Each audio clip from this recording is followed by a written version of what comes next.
Hey guys, I finished the Superman controller and I figured I would do a video here to show it off.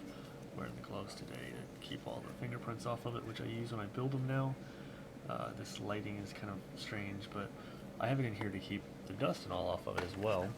So let's go ahead. I'm using my Borderlands book and my Galaxy book here to kind of pull it all out on. So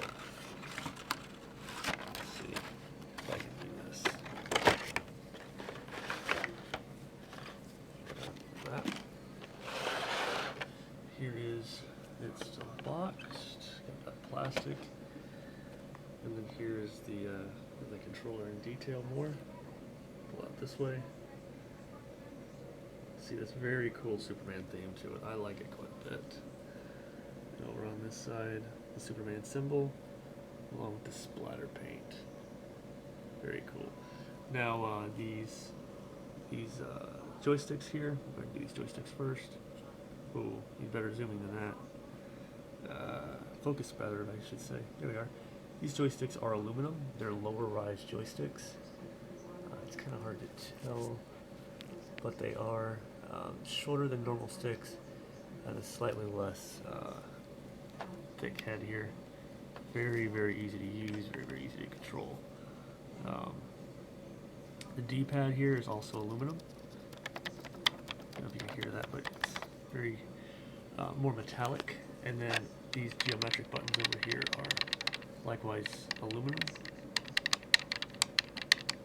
So you can hear they are indeed aluminum. The sensor pad is a chrome red, as well as the share button and the options button. And I swapped the PlayStation button to this blue metallic to keep the theme all in the color range. I thought the black was a little off. The thing really black is left is this port down here, of course. So now the really cool part about this controller, which you will not find anywhere else, I guarantee, is that these upper buttons are metal. They're actually cast of metal. Someone did these and I thought was really, really neat. So these are heavy. Also note right here that there's a bit of separation on the controller. It's because of the way that these backs and fronts are cut. They're not exact matches, and no matter what, they don't quite ever line up just right. It's very annoying when you do something like this and you have the inability to keep the controller look absolutely uniform, which is absolutely aggravating. But as you can see, the controller is as close together as it's going to get, and there's still kind of some separation going on, but it's because of the way this top piece is actually cut. You see there's actually a lot of room here on the sides. This one's a little bit tighter, but this side was definitely miscut. A little bit larger in that area. So unfortunately it does happen. I do have the Superman symbol over the LED and all that. And then if you would like to see the back of said controller, here we are, very clean, as you can tell. Attempted to keep every fingerprint I could off of it. It has new screws run through it. I made sure to get everything brand new, so that everything on this controller is new. The internals are, of course, are a true Sony DualShock 4 controller, brand new. Took it apart and did all of this to it and put it back together. Tested the controller afterwards, did extensive testing to make sure everything was okay with my gloves on, of course. And everything works fine, no problems whatsoever out of it. At first I had a little trouble out of the circle button with these aluminums, but after a bit of realigning here with this, I got everything in right, everything's right. Inside, I've got everything working absolutely beautifully, and I'm very proud of it. And then comes the question that I'm kind of running through my head right now of what to do with it. Part of me says, you know, keep it and just play it until it falls apart. And part of me says keep it and keep it in the box and never ever take it out.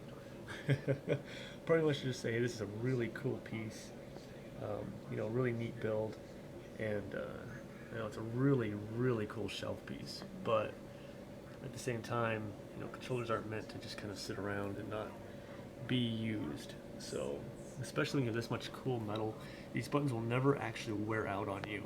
They do not make contact with anything other than the rubber that's behind them.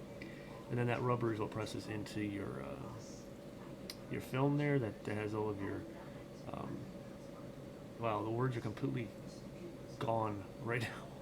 But your board and everything, and the rack that holds it all is behind it, and it makes contact with it, and this metal will never actually damage anything on the inside.